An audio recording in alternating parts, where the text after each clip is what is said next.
The 2025-2026 college basketball regular season is officially over. We are now into postseason play. We've been through conference tournaments this week, getting into some of the bigger conference tournaments this upcoming week. We actually have the Summit League Championship going on tonight. It'll be tipping off in 13 minutes. So as soon as I get done with this, I'm turning that one on. Going to be an awesome game. But I'm going to talk through some of the games from this weekend, the weekend finale. And a great Saturday. It's always a lot of fun to see all these different rivalries on this day, and some of them were unfortunate for different reasons. But I'll walk through a couple of the notable outcomes from this weekend and react to some of those, and then I'll get into my conference tournament predictions, but it's going to be a little bit weird, a little different how I'm going to do it, and then I'll also share my most disappointing team and most surprising team in the country, just because I had a friend ask me today what those were, and I said I'm just going to talk about that on the pod, and I told him, but I'm going to share that with you all that are viewing this. So to get right into it, Duke and Carolina play yesterday, and Duke ends up rolling, but not the way that you want your blowouts to go, because of two of their five in their starting lineup leave this game with boots on. Gamba doesn't play, but then Caleb Foster gets injured during it, 11 minutes in, and they both have boots on by the end. Now, I am far from a doctor, but boots are extremely hard for me to tell how serious the injury is, because I feel like I've seen people put boots on minor stuff, but that can also result in, that's the thing about boots, like it could be forever, and it could be a year from now, and maybe that's the case. But John Shire said in the postgame he does not expect to see Caleb Foster or Patrick Gamba next week at the ACC tournament. All eyes towards the NCAA tournament. That was Anna Snyder on X. I mean, that duo right there, Caleb Foster being able to run the show, he can get hot as well. He is extremely significant. And then Gamba, the guy that he's been kind of the just enforcer, where he's kind of shown some physicality and showed some great poise, and he's been phenomenal this year, especially as of late. That duo being out hurts extremely bad, but now all eyes turn to Caden Boozer. Ends up playing 29 minutes in last night's game versus Carolina, has 7 points, 5 rebounds, 3 assists. Not bad, but it's not necessarily what you're going to need from somebody filling in for Caleb Foster. Not necessarily the stat line. The stat line obviously looks okay. It's just the way that he can kind of run the show. The good thing about Duke and Caden Boozer is there's not going to be a whole lot of weight on his shoulders. It's not that he's going to have to be the one getting this team into everything that they run and stuff. Like, Shire is one of the best in the top tier when it comes to X's and O's, and they don't even run everything for Cameron Boozer. He just gets it done. So for Caden Boozer, that's very encouraging, because you're not going to have to sit here and just actually. He doesn't have to have the veteran leadership that Caleb Foster has from playing many games in a Duke jersey. He's still a freshman, but it's okay, because he just basically has to go out there and take care of it. Does this lower the ceiling? I think it does. And Duke's been my team that for a while now I've said that's my national champion. Like that, they have felt like it. Not that this means that they can't. I just think it makes it a lot more difficult. Like, I don't know if they can beat Michigan and Arizona without those two. Those two are extremely key in that run. So as the information comes out on them, I'll definitely jump on here and talk about that.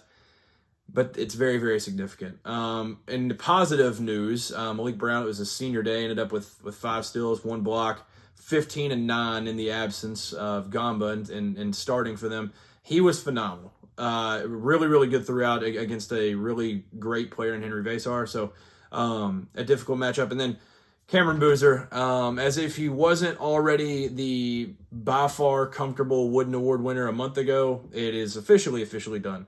26, 15, and 5 against your rival on this stage is unbelievable. Getting their lick back and winning this one, finishing the regular season 29 and 2. And it's crazy because their losses are so close. Like, their losses are by 1 to Texas Tech and by 3 in a game that they led for 99.9% of the time. They're so close to being just undefeated. And it's wild. They've been on a tear. And for North Carolina, they'll they're going to be fine. I think a lot of people are going to fade them when it comes to March, but I think guys like Derek Dixon, who has stepped up big time, I think guys like him and Jaron Stevenson as of late, and Luka Bogovic, not in this one, but he has shown it at times that he can actually be like another step higher. I think they're going to be fine. They're going to win a couple tournament games, in my opinion. I think they're just going to be a scary team that like people are going to overlook because they don't have this top 5 NBA pick anymore. But and this is coming from a dude that I love North Carolina's program. I love Hubert Davis, love all these, but I love Seth Trimble too. If you've listened for a while, you definitely know that. This is a team that I've not been a fan of for a while, but now I'm thinking they're going to be in like a weird range of seeding, and I think people are going to kind of fade them. I don't think that's wise, and I think that's going to be something that people regret once they fill out their brackets. Kentucky and Florida. Florida sweeps Kentucky this year, 84-77. It was a weird one because you could argue it from two different directions. Like if you're a Florida fan, you can spin it in the world where you dominated this game, you went out 11-0 to start the game and never allowed them to get back, and you basically just coasted through the rest. And or you can spin it from the Kentucky perspective, and you can kind of say like, well, you went down early, but then you fought all the way back and had it to, I think it might have been like 7 was the closest, but it was somewhere around there. But there was just always, they couldn't get quite over the hump. There was the close out of bounds play late, and the one that was like arguably a walk or whatever, like whatever it may be. Moral victories don't exist in Lexington, Kentucky, so that doesn't matter. This Florida team, this game right here, if there were any doubters, and I'd say there was a smidge of me that was doubting a little bit, just because I was like, dude, the guards they still don't do it for me. The guards did their thing in this one, and Irvin Clapshard didn't even show up necessarily, didn't have his best game. He's got a whole lot more in the bag. I think he might end up being SEC Sixth Man of the Year. They just absolutely swarm you. When you have like 1 or 2 plays go well, when maybe you get a kill, they'll just switch it and turn it into a kill count. Shout out Evan Miyakawa. They literally just it's one thing happens, and they are so even keel, so level headed that their response is just to absolutely just punch you in the mouth. Like it's I don't remember who. I think it was Mohamed Diabate hit a 3, which was wow. I think he hit a 3, and then it was such a wild moment that he's almost selling. The team's like, oh my gosh, all this stuff, and they're kind of in this kind of dazed for a second, getting back down, and then I want to say it might have been Tommy Houck hits a 3 right away, on the other end, and it just smacks you right in the mouth, and you're like, all right, well, that just negates exactly what we just were somewhat celebrating over. That's kind of the story of it. But the scary thing about this team is where Alex Condon's gotten to. Just facilitating wise, he had 4 turnovers. A couple of them were, just tough ones like that. I'm not worried about the 4 turnovers. It's the 4 assists that I think is something of substance that you can really look at. That front court having 14, 20, and 13 is unbelievable. It's absolutely unbelievable. But then Boogie Flan 16, Xavier Lee 11. They were awesome. Those guards have figured it out, and that was the thing for the longest time, was that they can't shoot. And that was the one thing. But Todd Golden and his staff, credit to them, 44% for the Gators in this game. They shot it well, 8 for 18 from 3, and they're unbelievable. They're one of the hottest teams in America, if not the hottest, and it's no better time for it. And if you're not already on the Florida hype train, you better hurry up and snag onto the caboose, because it's leaving town, and yeah, they're going with or without you. Louisville beats Miami in honestly a huge win for Louisville for multiple reasons. Louisville, this is the best the offense has looked, in my opinion, without Michael Brown. When Michael Brown goes out there and scores 35, and you're like, oh, well, that makes sense on why he's going top 10.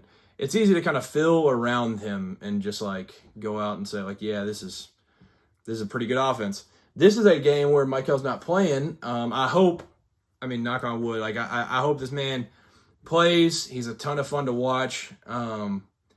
But shout out to the guys that were able to get it done in this one. With Adrian Woolley kind of running the show a little bit. 6 assists to 0 turnovers. That's huge for him playing that role. Ryan Conwell at 24. Isaac McNeely. He's been the same thing as Fletcher Lawyer for me. And where if they do good, the team wins. That's kind of That's what it seems like to me.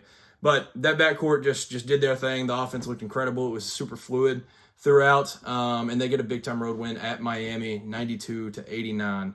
Massive win. And Miami was close to nailing a shot there late, and didn't end up falling. I think it was honestly late too, but it was close nonetheless. Trey Donaldson had a great game, I will say. He was phenomenal. And then Malik Renew, he was really good too. He got to the line a lot. His physicality, I think, was something that Louisville's front court, which has been a problem. I think that's kind of something that they were struggling with. But you know, the senior on his senior day had to go out there and play well. So not well enough though. 92-89 victory for Louisville. Purdue and Wisconsin. Purdue drops another game at home. It's unbelievable. I believe this is their 5th home loss of the year. Never in my life would I have thought that they would drop this many home games. They lost to Iowa State, Illinois. What are the Michigan State, and now this. Yeah, it's unbelievable. They finished the year after the Iowa game 2-4, and it's been ugly on the defensive side of things. After the Iowa game, they've given up 91, 64 to Indiana, rivalry game, getting their leg back, whatever. 74 to Michigan State. They gave up, or 76 to Michigan State, 82 to Ohio State. Nearly lost that Northwestern game. Shout out to CJ Cox for saving the day on that one. They gave up 66. Then they gave up 97 to Wisconsin. And it was ugly. And I know Wisconsin was hitting some crazy stuff, and they couldn't miss anything in the first half. They hit 12 threes in the first half. But they are trending in the worst way possible. And Nick Boyd, complete takeover there towards the end of this one. He did his thing. John Blackwell did his thing throughout too. So like that duo right there is plenty for me to think that they're probably gonna snag a couple wins in the tournament when it gets there. So for Purdue, it's just like they can't stop a nosebleed, and that's going to be the problem. For teams like Purdue, it's odd because like the preseason hype always eventually matters. Like there's this thing that I've always thought in football, and sometimes it's to a fault that I think this, but like the 5 stars, you don't just get that just about like 1 7-on-7. Like you get to a 5-star for a reason. The same thing in basketball. You get to a 5-star for a reason. So I always have a little bit of like buy-in. I'm like, all right, well, there's always going to be that inside of them. Purdue was the number 1 team in the preseason. Yes, they fell off, but is it going to shock me if they're in the Big Ten championship? Not at all. Not at all. Now, are they going to make a Final Four? That would shock me. But a second weekend, maybe an Elite Eight, like that's not how you want to send this group off, but it's better than what the alternative could be, and dropping your second game in the tournament and losing and going out in the first weekend. They're just going to have to sit down and guard, and it's hard to say that. It's much easier said than done. But geez, man, like it's unbelievable. Yeah. I mean, this is one that I mentioned Isaac McNeely. Fletcher Loyer actually played really well in, and they lost 97-93 in a tough one. But for Wisconsin, it's unbelievable what they've been able to do. Now winning at Michigan, at Purdue, and at Illinois in their run here. So they are literally the definition of could beat anybody and lose to anybody, because they have some rough losses too. But I'd rather take that gamble than maybe where Purdue's at when it comes to March, because Wisconsin's going to have the chance to be able to beat anybody in the tournament, because if they're hitting shots, then they're going to make a run, and it's going to be wild. They're a ton of fun to watch. Marquette beats UConn on Senior Day. Wild game. Yeah.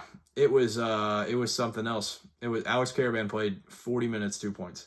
And overall as a team, they go 3 for 24 from 3-point and have 16 turnovers. This just doesn't feel like it's the type team like the thing with Florida, on the same day they go to UK and Todd Golden already had something that came out like either the morning of or the night before, where it was like, yeah, we want to make it as hard on them as possible. We want to make it very, very difficult. We want to go get this 1 seed, whatever. Like there's all this, like there's a little extra motivation. for UConn, like, you have the benefit of the tiebreaker over Florida early in the year. You should come out absolutely firing in this game like crazy and not go lose a game to the 11-win Marquette team. Like, this is unbelievable. 68-62. Dan Hurley gets thrown out, ejected in, like, I think it was like 0.4 seconds left. Bumps the ref, which was all-time stuff. And no, I don't think it was a missed foul or whatever he was trying to argue. But their offense just doesn't, there's nothing fluid about it. There's not, like, it just looks super hard. Like, solo ball going 2 for 7 from 3. Braylon Mullins 1 for 10 from 3. Like, I don't know. I don't know, man. There's not a whole lot of redeeming qualities for this UConn team at times. And it's crazy to say that because they went 27-4, 17-3 in Big East play, but it's just, they're trending in the wrong direction. And I know it's going to be Dan Hurley in March Madness, and you're going to be like, well, got to pick him, but I don't know if you do, because there's going to be a lot of teams that I'd be very worried about that UConn can't hang in with because they just can't score enough. And that's kind of a scary spot to be. Miami, Ohio, I haven't talked about this. They went undefeated, finishing that off on Friday, going to OT at Ohio. 110-108. They go 31-0, the 7th team to do so in the last 50 years. Incredible stuff for the Red Hawks, and they just continue to do their thing. 32 points for Elmer. He was incredible throughout. I'm not even gonna lie. I heard his name on the broadcast. Don't even remember. Number 13 for Ohio. He was just insane. He was just a stud all night, and kind of wanted to ruin this Miami run. And I don't remember what the stat was, but Ohio had kind of beaten. They had beaten Miami at home or something for the last like 7 trips. It was something crazy. And here comes Miami, Ohio, kind of just going in there and stunning them, and then having the troll after where they can walk around, wave by. They said some choice words as well, but that's good for the sport. I enjoy that stuff, and yeah, it's great. I'm so glad that they finished undefeated, because now I feel like it's definitely. Now I feel like they are for sure in. If you go undefeated in the regular season, you're in no matter what. But now, if you look at betting odds, which that's not everything, they are the second. They're in second on the favorites list to win the MAC behind Akron. And so if that happens, I still feel like they're in. They deserve probably.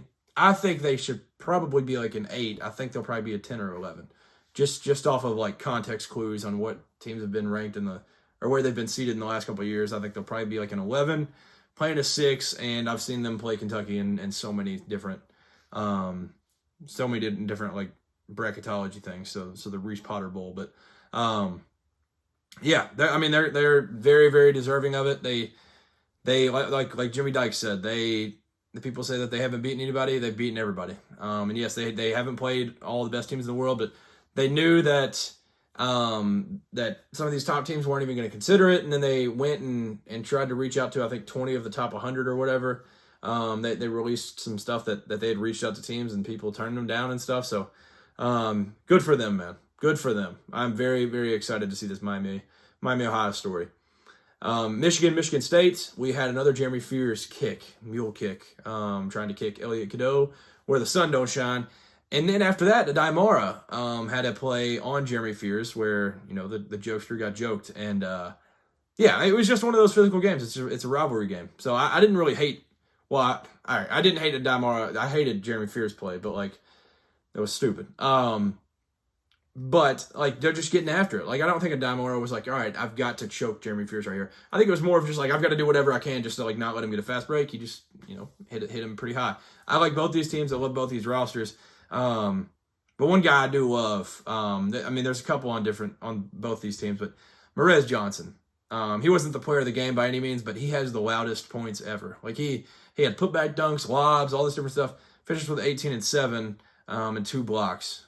Spectacular game for him. Adai Mara could never really get in the flow of things.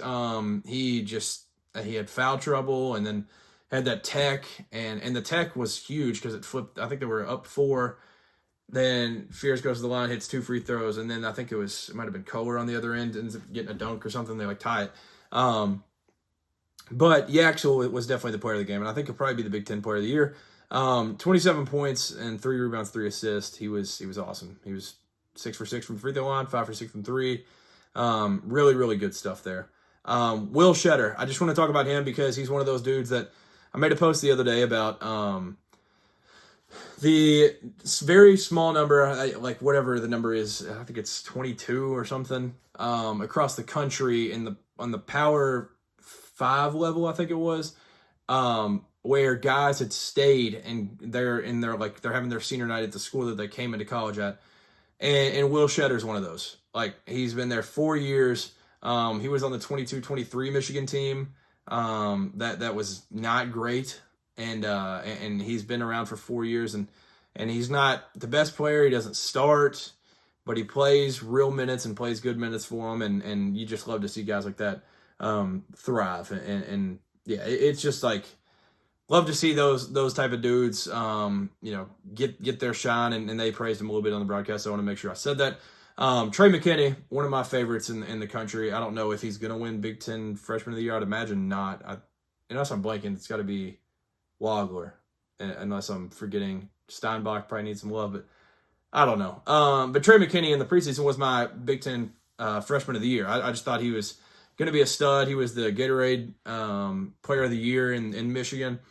12 points, and he's kind of stepped up in the absence of Kaysen. So I think he's going to be awesome, and he's going to be huge for this stretch here. Roddy Gale had a great game and finished with 15 off the bench. So they did enough in a game where they're still trying to, I feel like, learn and grow in a very difficult game. I still feel like at this point, Michigan State, not that they were like written off or anything, but like Michigan State at this point, where they're at, I feel like they're at the point that they're kind of like underrated. And it's crazy to say that about the 8th team in the country.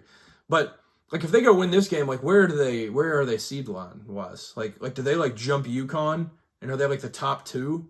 Then if they make a run in the Big Ten tournament, do they end up stealing a 1 last minute? Like, it's wild how just steady they've been all year. They've been absolutely incredible. But Michigan wins 90-80 in a big time game. Very, very fun game, I will say. That was good stuff. Nebraska beat Iowa in overtime today, and probably shouldn't have taken overtime. We almost had a Sam Hoiberg last second shot, which would have been awesome. That would have been really cool.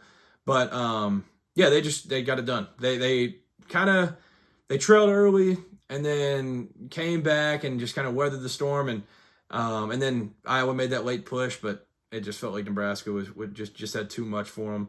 And yeah, that was kind of the story of it to me. It was just kind of a flow thing, and it felt like neither team was necessarily like on all night, but it was just a good win for Nebraska, and I'll bring them up here soon. Illinois played at Maryland for Maryland's senior day, and Mirkovic showed off some of his best. And that's what's crazy. Keaton Wagler didn't score until the second half. He was held scoreless at halftime. It was crazy how impactful all these other guys can be when they need to be. So that's what Illinois is right there with Wisconsin, and how I was talking about, like, they could just rattle off wins and it would get crazy. But they might be able to just like figure things out. Like they went and won this game without shooting well, and they're going to have games where they shoot well and they can make a run in March because of that. Shot 21%. That's crazy. So there's a lot more left on the table. Like, obviously Wagler, I get that he's kind of at the top of the scout now, but he's going to figure it out. He's going to score. Kylan Boswell is only going to get better, and he was good in this one too, I thought. And then, Big Z, it felt like every single point he had was just dunker spot, and against like a zone or something, they just get it down to him and he just dunk one. So this team's got plenty to be able to make a run, and they're a ton of fun to watch because they can all score. They've got the shooting, they've got the length, and the length is kind of what it felt like. Kind of overwhelmed Maryland to be able to get out and get this win, but Mirkovic led all scorers with 22. So that one, they're going to be just a fun team to watch in March, and I feel like they're going to be in a spot where they're going to be in an interesting seed line where they'll probably be like a 3, I'd guess. And they're probably going to, it wouldn't shock me if they get to the Elite 8 or something, but they're probably going to have a cold night, and that's going to be the thing that kind of holds them back. And they also can't play a whole lot of defense, but holding Maryland to 72 is a good way to start it, I guess. So Illinois is going to have to bring the defense in the postseason, but yeah, they're definitely going to be a team to watch. All right, my most surprising team in the entire country. I was struggling to pick, I would say, most surprising team and most disappointing team. It took me a while, but I had to go with these two. My most surprising team is Nebraska Cornhuskers. Man, the Nebraska Cornhuskers. I don't even know where I had them preseason in the Big Ten, but they are second in the Big Ten in this bracket. 26-5, which is upsetting. It tied the school record, so it's not like they could jump that. But they've still never won a tournament game. I feel very confident they're going to win a tournament game. I'm very confident. They're just like too steady and too consistent that like they've had these games like this one with Iowa, and they just like they don't trip. Like I just never thought they were going to lose this game today, and I just think that's why they have to be the most surprising team. They've just won and won and won and won. They're the 9th ranked team in the country right now, and I mean the AP poll doesn't matter a whole lot at this point now, but it'll come out tomorrow and they'll probably be even higher. So awesome stuff. Nebraska has been a ton of fun to watch this year and a ton of fun to follow. Most disappointing team, the Kentucky Wildcats. Now, if you've watched for a while, I am a Kentucky fan, so it took me a minute to kind of figure out who I wanted to go with. Like you can go Auburn because I know it's Stephen Pearl's first year, but that roster, like you got to think that you got to make it, make the tournament at least. And they're not going to, and if they do, it's stupid because they should not. And then other than I'm trying to think who else I was considering. I don't know. But Kentucky sitting at 19-12 with their overall record, 7th in the SEC, with the highest payroll in sport.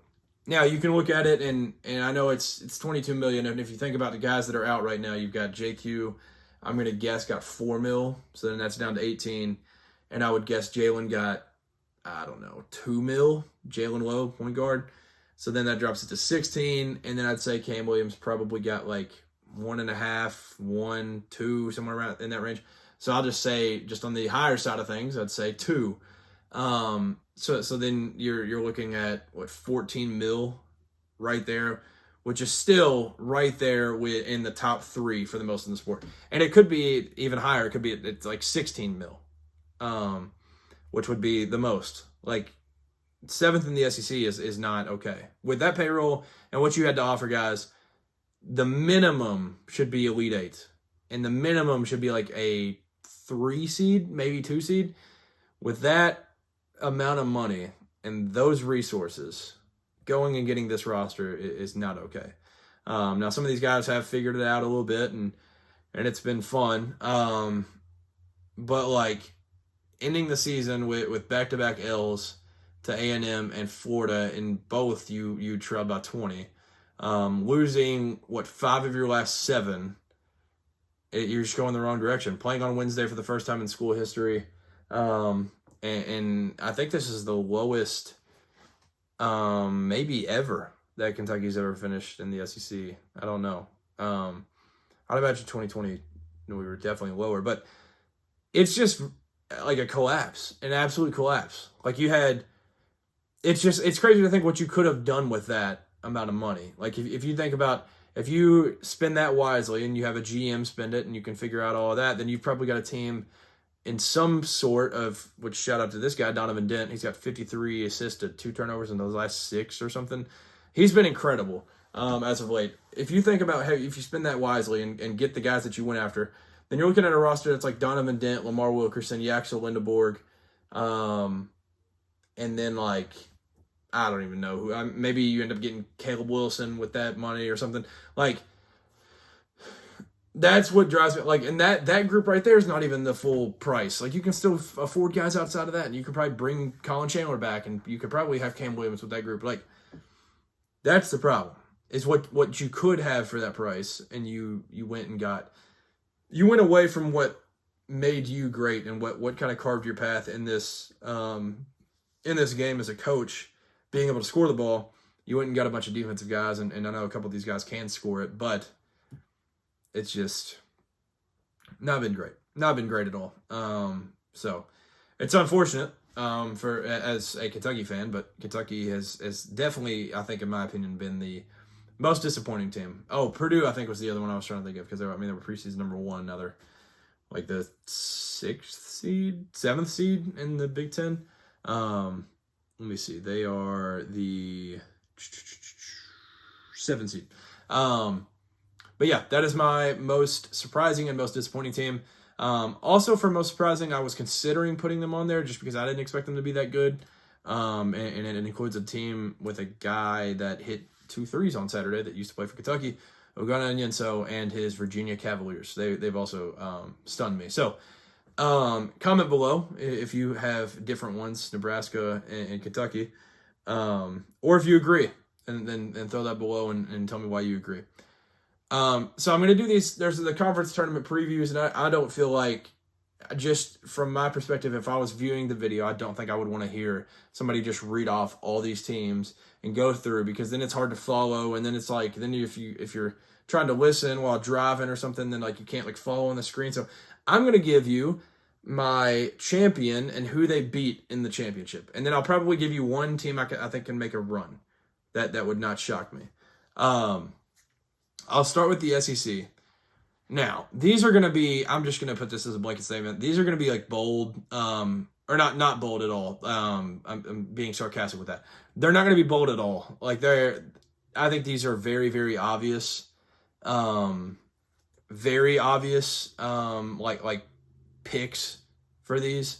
And, yeah, for the SEC, I'm going with Florida. Like, I just don't think it's super close. Not sure if there's really anybody else I could see win it. And when I say make a run, I'm meaning like it's a team that didn't have the double bye or the most bye, like a team that has to like at least like get through a couple to be able to make the run. So I'll go with Florida, and I have them beating, I'll say, Arkansas in the SEC championship. The team that I think can make a run, though, and I'm not going to go this deep for all of them, but I'm going to go with the Oklahoma Sooners. This is a team that's turned things around and won a crazy game with a wild finish where you would think that maybe they probably should have lost that game. And they kind of turned it around and finished 11th. But they won that wild game on Saturday at Texas. They've won 4 straight leaving the season here. And they've won 6 of their last 8. So they've got it figured out at the right time. I think Oklahoma can definitely make a run in the conference. Very excited about that. The ACC, I will still have Duke. I just think Duke is miles and miles ahead. Like, look at what they did to Carolina without 2 of their starters. I think they're clearly the team.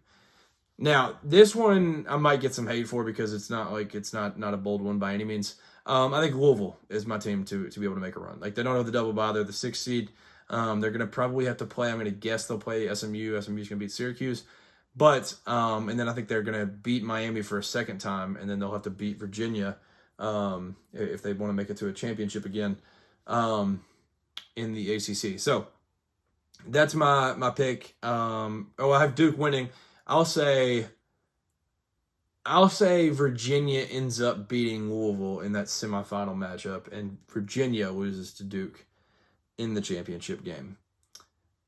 The Big East tournament, I will go with, I feel like I have to go with St. John's, the way that they've turned things around, and they're one of the hottest teams in America as well.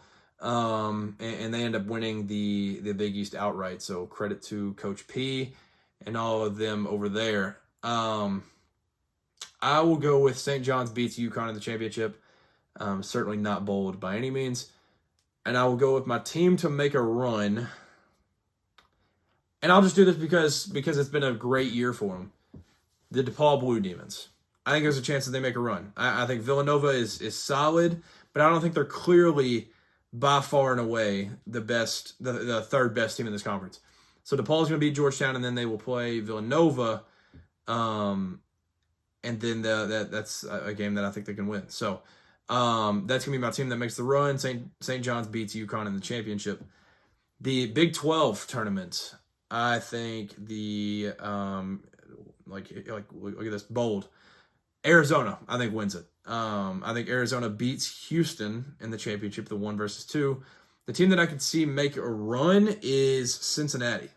They've turned things around as much as anybody in the entire country, and I think a deep run, I don't have anything to back this up. I think a deep run could probably get them in the tournament, which would be huge after what was going on early in the year. So Cincinnati's my team to make a run there, and then in the Big Ten, I think this is so boring. I think Michigan wins. I hate to be boring, but like they're just.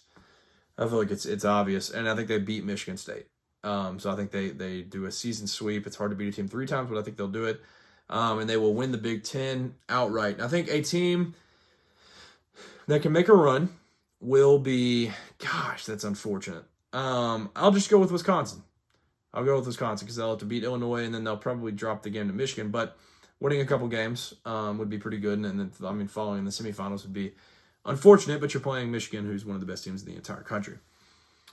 Shout out to Queens, High Point, and Northern Illinois, Northern Iowa, and then Tennessee State and LIU. Fins up. They have all already clinched tickets to the tournament, and like I said, the summit is on right now.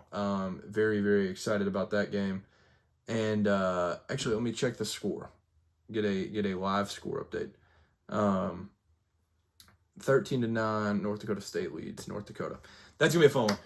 I think that will do it for this one. I just wanted to jump on before the week gets started on this Sunday night and talk about this and shout out the teams that have already clinched it.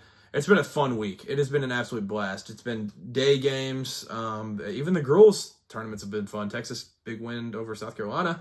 To win the SEC today, that's a lot of fun.